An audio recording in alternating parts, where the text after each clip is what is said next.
Inclusive vi de um senador, de um deputado, né, petista, dizendo para poder chamar, convocar o ex-presidente Jair Messias Bolsonaro. Eu sei que a CPMI não tem a competência de convocar o atual presidente da República, mas também deixo aqui também, afinal de contas, o convite ao Lula, porque ele é o chefe.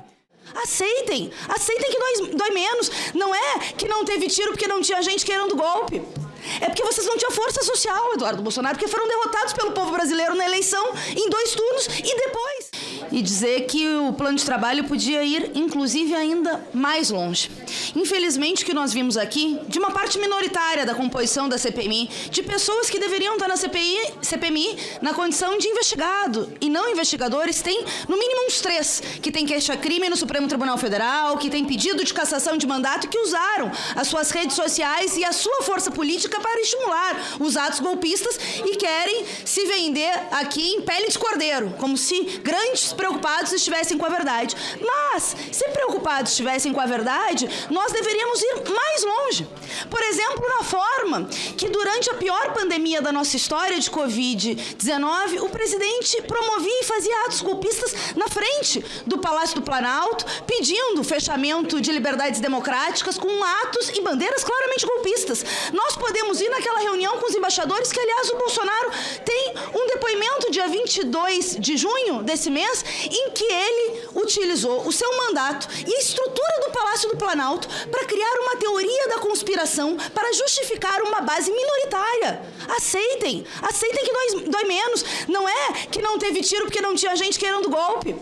É porque vocês não tinham força social, Eduardo Bolsonaro, porque foram derrotados pelo povo brasileiro na eleição em 2 turnos e depois as manifestações foram minoritárias, mas de translocados, de gente claramente golpista, disposta a fazer atos de barbárie e de vandalismo, e que agora vocês tentam criar uma narrativa para relativizar a gravidade do que aconteceu em Brasília no dia 8 de janeiro e atuar aqui como advogado de defesa de quem está preso pelos atos golpistas que promoveu, praticou ou financiou. Claro! Falta gente ainda ser responsabilizada. Falta gente ser responsabilizada que fomentou esse discurso de todas as formas nos últimos anos. Que fomentou criando uma cortina de fumaça na urna eletrônica, vendo que ia perder a eleição. E mesmo assim, derrotado de novo pelo povo brasileiro, criou uma narrativa que gerou aqueles atos golpistas, QGs de acampamentos golpistas que a gente viu Brasil afora, minoritários, mas existentes, que culminou, inclusive, em quase um atentado no aeroporto de Brasília, em que 3 envolvidos, um deles tinha trabalhado no primeiro ano do governo Bolsonaro lá no Ministério das Mares. Aqui no Senado teve uma audiência pública promovida por um senador que está por aí, que juntou os golpistas brasileiros. Só que é preciso ter uma ampla mobilização social para que a gente garanta que investigados sejam investigados e não investigadores. E que a gente garanta que aqueles que tentaram fazer o Capitólio brasileira acabem no lugar que golpista merece, que é a lata do lixo da história e na cadeia. Não posso deixar de externar aqui a minha insatisfação com relação a esse plano de trabalho, que por muitos aqui, acredito que por um equívoco, mas não culpo eles, de citar como se fosse um relatório. Até mesmo porque é completamente aqui enviesado. E o próprio plano de trabalho contradiz em si mesmo. Na página 5, você tem aqui, de acordo com o parágrafo 3º, artigo 58 da Constituição, que diz que não exploraremos teorias, versões ou narrativas. Contudo, no próprio plano de trabalho ou relatoria, você tem aqui um pedido de escopo de investigação de algo que foge da cronologia dos fatos, colocando aqui a atuação do ex-ministro Anderson Torres com relação à PRF. Você tem aqui, por exemplo, o alvo dessa investigação, as manifestações públicas em redes sociais de agentes públicos contra o resultado das eleições. Horas, o que tem a ver o que um deputado postou aqui a respeito de resultado das eleições? Antes nós não poderíamos questionar o lockdown, depois não poderia se questionar a obrigatoriedade da vacina, depois não se pode questionar o resultado das eleições. Até quando? Daqui a pouco vai chegar de fato você não poder questionar a privação da sua liberdade. Então isso aqui foge completamente do escopo do que está sendo dito aqui.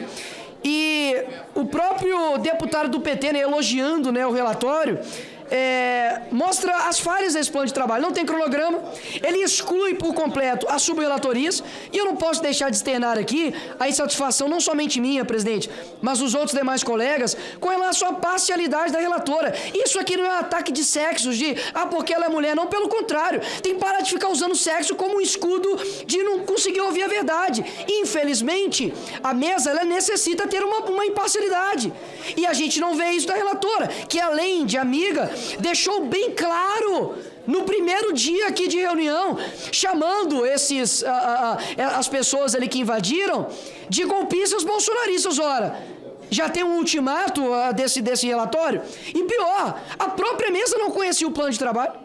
O senador Magro Malta disse aqui que nem tinha conhecimento do plano de trabalho, assim como os outros demais. Como a gente vai pegar 80 páginas, tanto de requerimentos como de plano de trabalho, e sair aprovando aqui na luz do dia, como se isso aqui fosse um mero requerimento? Como, por exemplo, você tem aqui a página 1, 4, a 15, a 21, a 23, 54, 55 e 57, que você tem diversos requerimentos aqui, senhor presidente, que não fala quem são as pessoas. Você tem aqui a inquirição do senhor Joveci Xavier de Andrade. Quem que é esse cara? Ninguém sabe. Você tem aqui o senhor José Carlos Pedracini. Quem é esse cara? Ninguém sabe. Você tem aqui, ao mínimo, 10 páginas de pessoas que estão sendo inquiridas, sem ao menos justificar quem são essas pessoas. E agora, com relação às várias acusações que nós estamos recebendo aqui, inclusive vi de um senador, de um deputado, petista, dizendo para poder chamar, convocar o ex-presidente Jair Messias Bolsonaro. Eu sei que a CPMI não tem a competência de convocar o atual presidente da República, mas também deixo aqui também, afinal de contas, o convite ao Lula, porque ele é o chefe. Porque se houve algum tipo de omissão, como por exemplo do GSI ou do ministro da Justiça, quem responde por isso é o senhor Lula. Então eu tenho certeza, que a posição, a base do governo não terá nenhum tipo de receio, medo de chamar aqui esse ex-presidiário. Ouvi aqui dizendo que nós estamos estimulando a democracia. Senhores, semana passada vocês estavam recebendo Nicolás Maduro aqui no Brasil. Tá de sacanagem?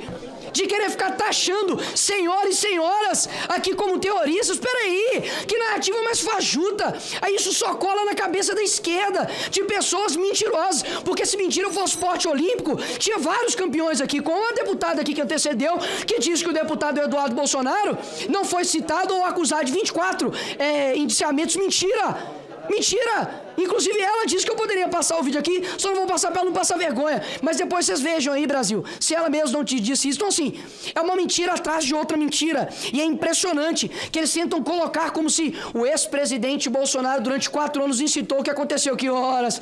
Isso agora virou escopo de investigação? Então vamos voltar lá em 1955, quando Jair Messias Bolsonaro nasceu. Ele trouxe o espírito de golpe para o Brasil. Para com isso, poxa. Estão pedindo tanto tecnicidade aqui, presidente, mas não estão tendo um mínimo de compromisso, nem mesmo com o plano de trabalho, que diz que não pode ter narrativas, mas está imbuída de narrativas. Então, eu voto contrário, obviamente, a esse plano de requerimento, e contrário a votar tudo junto, porque aqui não tem otário de querer simplesmente colocar isso aqui como se tivesse deputados ou senadores aqui que não sabem a importância disso aqui para o Brasil. Obrigado, presidente. Talvez por inexperiência, as pessoas, inclusive, tenham reiterado o relatório da senadora Elisiane Gama. É bom lembrar que o plano de trabalho é um roteiro de viagem, não é a viagem. E nesse excelente plano de trabalho, e o pessoal, através da deputada Érica, vai votar a favor aqui, nós temos toda a possibilidade, esse coletivo, de investigar atos e omissões, palavras e atitudes, obstruções e fraudes, tudo que se apontou aqui ao longo dessa longa manhã, que já entra pela tarde, pode ser investigado e deve ser investigado pela CPMI. O plano de trabalho não veda nada, depende da competência e da veracidade do que se apontar aqui. 8 de janeiro não foi um raio em céu azul. E olha, entendam os golpes do século XXI. Eles não são necessariamente com armas. Não basta um tanque e 2 soldados para fechar o Supremo. Isso é golpe de antigamente. Me admira jovens não perceberem isso. Hoje tem uma série de maquinações, de narrativas falsas, de fake news, de instrumentalização da população para fazer golpe. Não foi 8 de janeiro um evento de patriotas desesperados, senhorinhas com bandeiras de pano, porque elas não dariam golpe. Isso é uma visão, claro, tosca ou ingênua, que não se sustentará aqui. Houve sim um acumulado, não é um raio-céu azul. O Brasil tem um histórico de golpismo e tem fatos recentes que contribuem para isso, que a relatora muito bem elencou para que se investigue. Portanto, a verdade vai triunfar. Não a verdade absoluta, da qual ninguém aqui é dono, mas a verdade dos fatos. Talvez o narrador mais fiel seja o narrador de futebol. Sabe por quê? Ele está transmitindo algo que alguém está vendo. Ele não pode dizer que o Vasco ganhou de 4-1 do Flamengo ontem. Seria uma mentira descarada. Mas parece que alguns, com estas narrativas, querem inverter, desarraso ao fato. E, aliás, pelo que falam aqui, tiram até a razão de ser dessa CPI. Se não houve golpe, se foi só um desespero de senhorinhas de 80 anos, aflitas, como tem todo direito de estar. Se a quebradeira foi de comunistas infiltrados, então investiga só isso, propõe uma outra CPI, da infiltração subversiva. É coisa da Guerra Fria também. Vamos evoluir.